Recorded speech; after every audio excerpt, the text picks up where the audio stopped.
मेरे साथ सैनी घोष जी हैं। खास बातचीत के लिए टीएमसी से आप सांसद हैं और हमने देखा कि संसद के भीतर संसद के बाहर हंगामा बरपा है और ममता बनर्जी जी सुप्रीम कोर्ट में दलीलें दे रही हैं। कैसे देख रही हैं?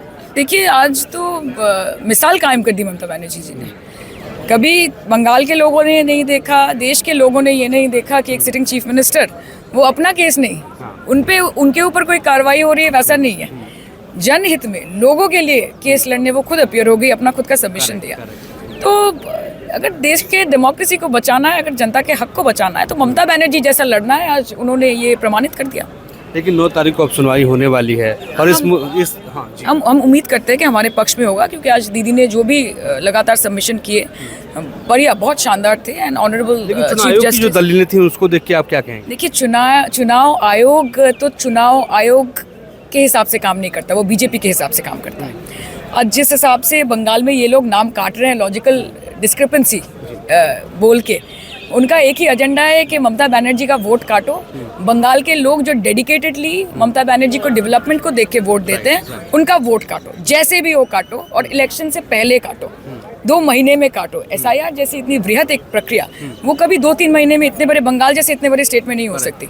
और ऐसे बहुत सारे पॉलिसीज जो और जगह, जब और राज्य में एसआईआर हो रहा था, बंगाल में बहुत कुछ चेंज करके इन्होंने दिया है। जो स्पेशल ये एसआईआर स्पेशल इंटेंसिव रिवीजन नहीं है, ये है intensive deletion and intentional deletion, and which is meant for the people of Bengal. So Mamata Banerjee ने आज शानदार मुकाबला किया है और शानदार तरीके से उन्होंने समझाया है। वी एक्सपेक्ट के आगे जाके हमारे पक्ष में होगा। आप लोग इसी पे सवाल उठा रहे हैं, इम्पीचमेंट की बात आप लोग कर रहे हैं। समाजवादी पार्टी ने भी समर्थन दे दिया है, कांग्रेस के भी लोग कह रहे हैं कि अगर टीएमसी इम्पीचमेंट लाती है तो हम तैयार हैं।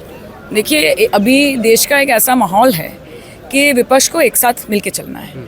आप देख रहे हैं कि पिछले 5 दिनों से सदन चल रहा है, लीडर ऑफ ऑपोजिशन को बोलने नहीं देते, कोई बुक नहीं कोट कर सकते, कोई मैगजीन कोट नहीं कर सकते, पर आप कर सकते हैं। आज निशिकांत दुबे जी कर रहे थे तो स्पीकर ने इसका कॉग्निजेंस नहीं लिया। तो ये भारत देश में जो सारे रूल्स हैं वो विपक्ष के लिए बना हुआ है। इतना सदन पे पैसा खर्च करके क्या फायदा अगर हम ना बोल पाए। देश भले ही आप चलाए, ये सदन विपक्ष चलाता है और ये देश के लोग जानते हैं। हम गणतंत्र की आवाज़ है, तो अगर गणतंत्र को आप सम्मान देना चाहते हैं तो पहले विपक्ष से आप शुरू कीजिए और फिर बाद में देश का देखा जाएगा। आगे की क्या रणनीति रहने वाली है? देखिए, रणनीति बंगाल में तो मैं इतना बोल सकती हूँ कि Mamata Banerjee after what she has done today, Bengal के लोगों ने एक चीज़ मान ली है कि there is no alternative to Mamata Banerjee. सदन में क्या रहेगी फिर रणनीति? और यहाँ पे जो रणनीति है वो आगे जाके आप देखेंगे। रणनीति थोड़ी कोई प्रेस में बोलता है। नहीं, मैं ये समझना चाहता हूँ कि जो अभी हंगामा है, लड़ेंगे, हंगामा हो जो भी हो, टीएमसी लड़ेगी और मेरी उम्मीद है कि बाकी सब भी लड़ेंगे।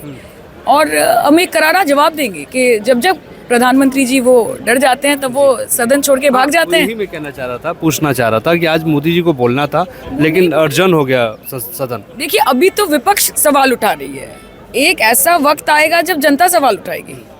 आप सदन छोड़ के भाग सकते हैं, भाजपा के लोग सदन छोड़ के भाग सकते हैं, देश छोड़ के तो नहीं भाग पाएंगे। तो जब देश के लोग एकजुट हो जाएंगे, जब देश के लोग सवाल पूछेंगे, तो तब कहाँ भागिएगा, ये सोचना पड़ेगा। थैंक यू हमसे बातचीत करने के लिए। एबीपी न्यूज़ से बात कर रही थी सैनी घोष जी। संसद भवन से मोहित राज दुबे, एबीपी न्यूज़, दिल्ली।